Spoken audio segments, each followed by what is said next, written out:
Welcome to You've Got This with Sarah Hamaker, a podcast to encourage and equip moms along their parenting journey.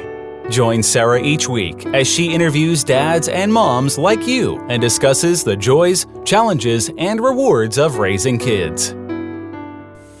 Hi, and welcome to this week's You've Got This. I'm your host, Sarah Hamaker, and I'm so glad you joined me. Today I'm talking with Kay Wilson. She's a certified leadership parenting coach, a former homeschooler.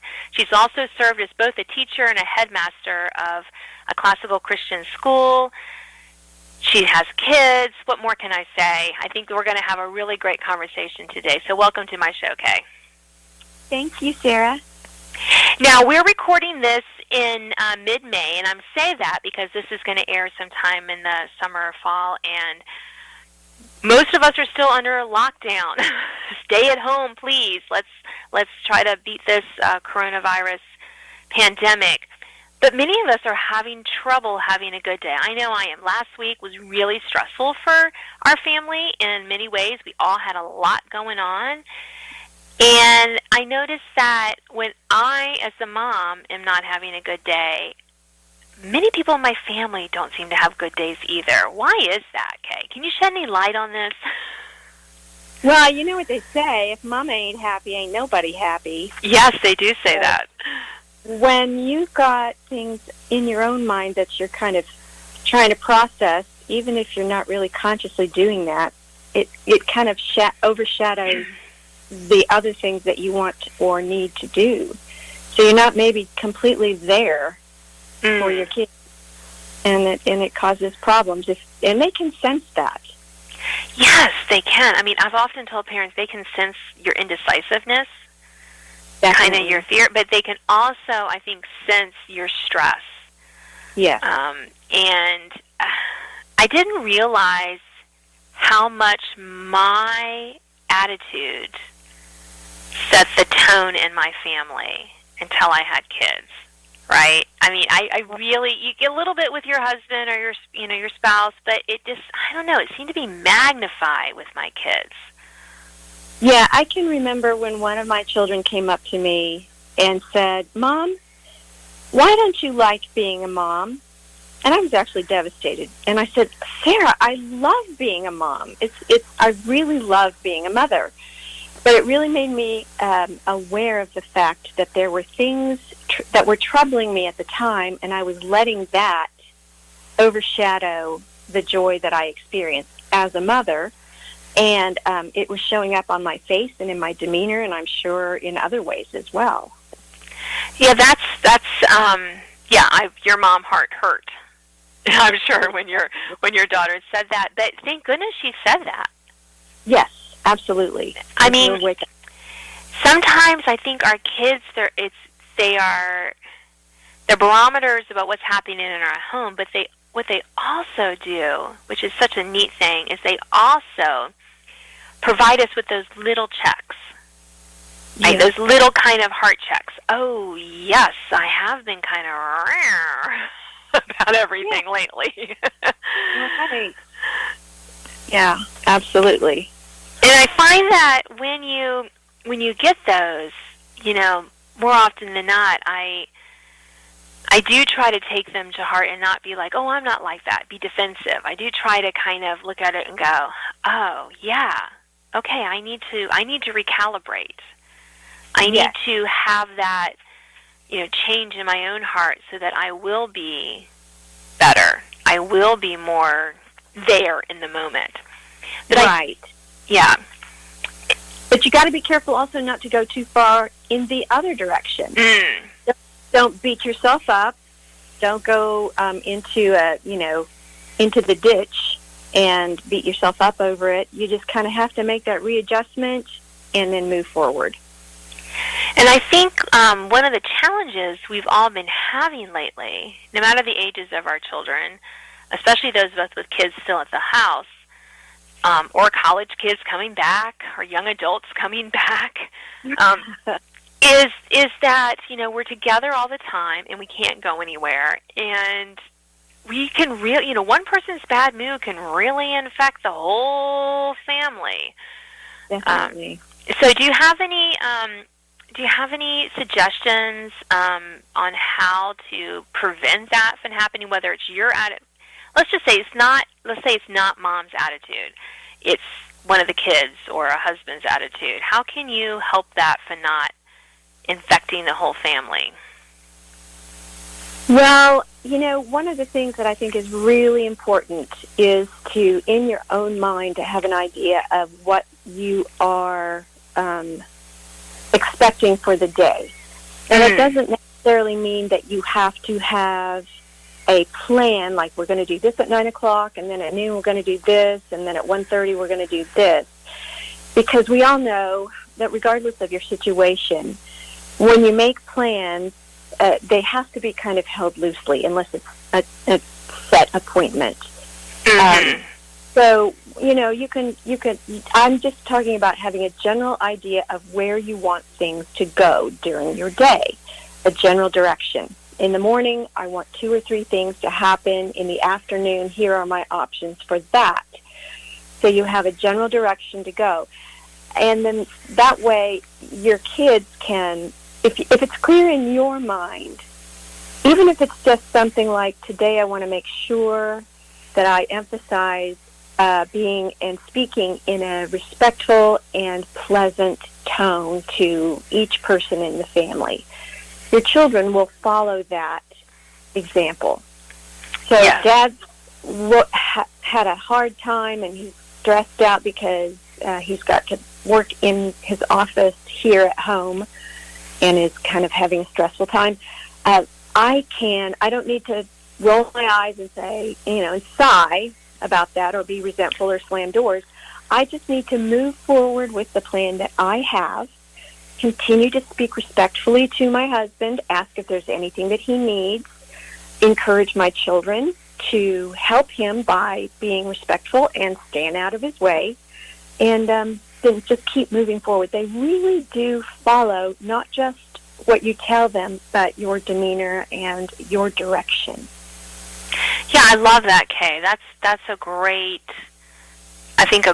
way to look at it. So often we allow outside circumstances to dictate our inside hearts. Yep. And it's when we just allow ourselves to be thrown, hither and yon by the outside, whatever's happening, whatever circumstances the day brings. Mm-hmm. And we allow that to dictate how we're going to feel or what we're going to think.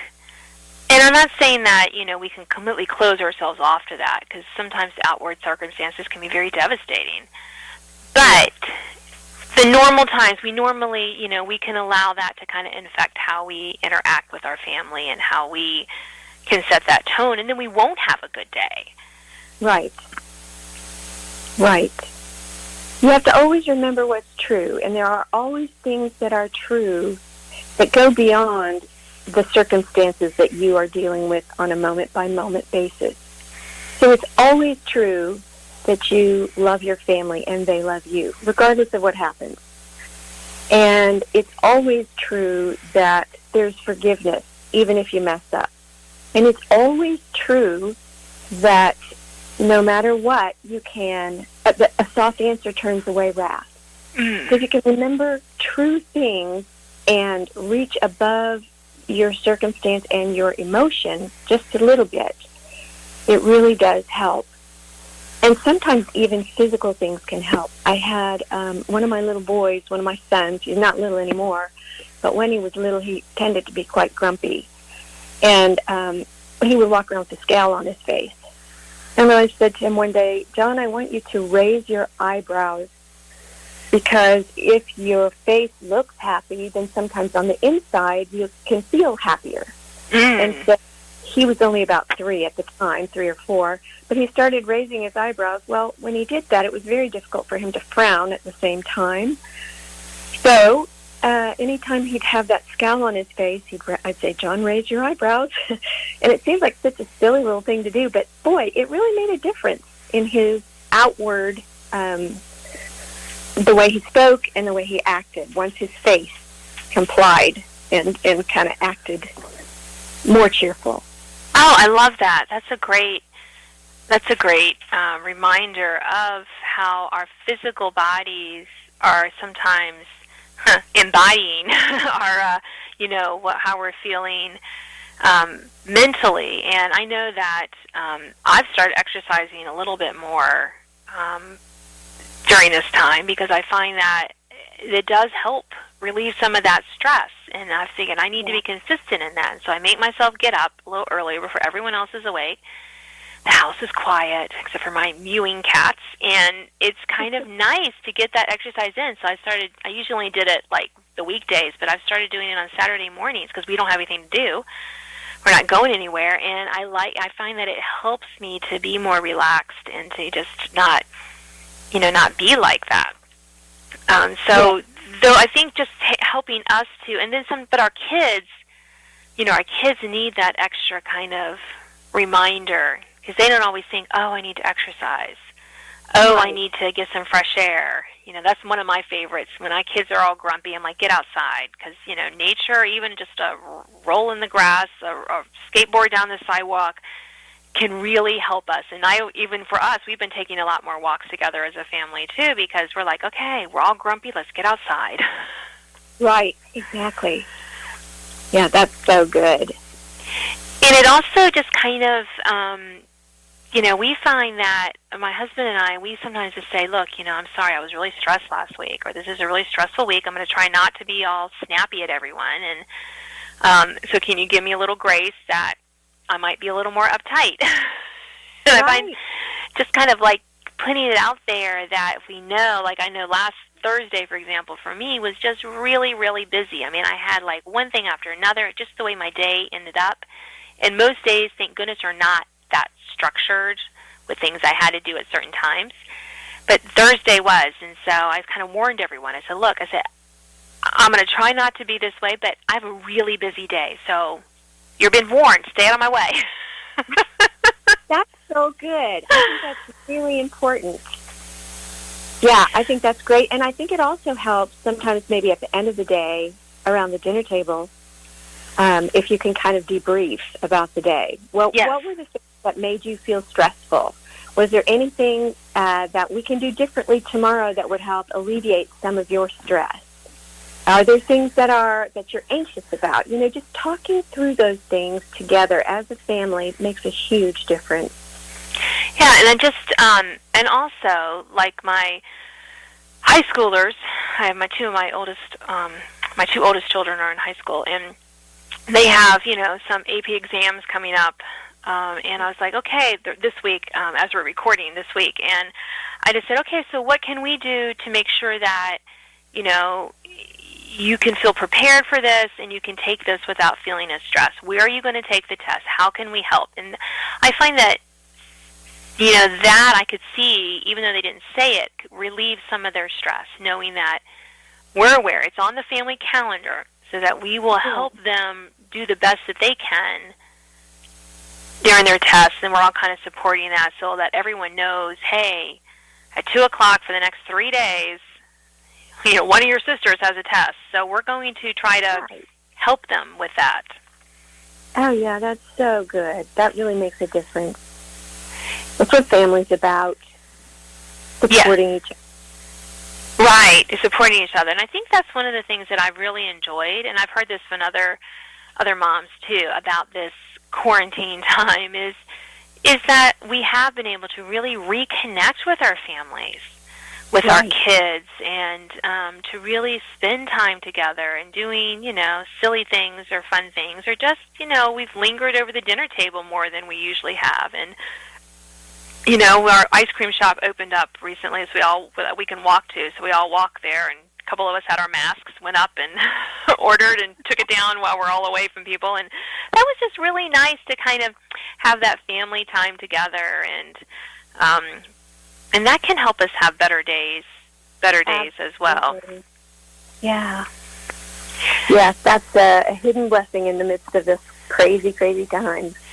It is. And do you have any more tips on having a good day? I know we've covered a lot of ground, but we still have a little time left, and I'd love to hear any more thoughts you have on, especially from the mom, because like we said in the beginning, you know, we kind of set the tone in the house. Is there anything else that maybe you did as a mom when your kids were younger?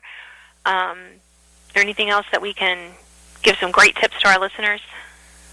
Well, one thing that I always did was have a quiet time every afternoon. Whether the child was actually napping or not was irrelevant. And it was more for my sanity than anything else. But when I would ask them, what's your favorite time of the day? And this is when we were homeschooling, so they had time to play outdoors and they had time to do other things as well. But every single one of my 5 kids said that the quiet time of the day was their favorite. And it was a time for them to be by themselves, think their own thoughts, read a book, do some artistic something or other, play with dolls, whatever. And I think we all need that time to kind of reset and be aware of our own thoughts, and it just makes for a nice break in the day as well. Be away from each other. Oh, I love that, Kay, and we still institute that to some degree. You know, especially if I see my kids getting all testy, I'm like, you guys, you know, my boys are close in age, and sometimes I'm like, you need some quiet time to separate. But before, when they were all younger, yeah, everyone had quiet time. For a couple hours, and it was great. You know, as we're recording this, our 4-year-old foster daughter is having her quiet time, and it's good for her. I'm not expecting her to sleep, but you know, I mean, it does, and she definitely needs that kind of less stimulation from everyone. We all need that little break where we can just kind of regroup, like you said, and just kind of relax, and we all feel better afterwards. Yeah. So that's a great tip. And I think no matter the ages of your kids, it's always good to give kids some, you know, screen-free time to themselves, so that they can kind of relax and recharge. Yep. Everybody needs it. And just suggesting, you know, some quiet, I love you gave some examples of quiet time activities. You know, reading is a great one. Working on a hobby or craft, like model cars or doing puzzles or, you know, artistic stuff. There's lots of, you know, inexpensive or even no-cost things that your child can do by themselves in the room. I remember I used to love to be in my room and, like, go through rearrange my bookshelf, clean out I love to do those small, like, little projects. I always felt like you were finding hidden treasures, you know, kind of thing. Yeah. So, I know, I wish I had more time to do that now, because I totally need to, like, clean out my kitchen cabinets, but I'm like, I don't think so. Yeah.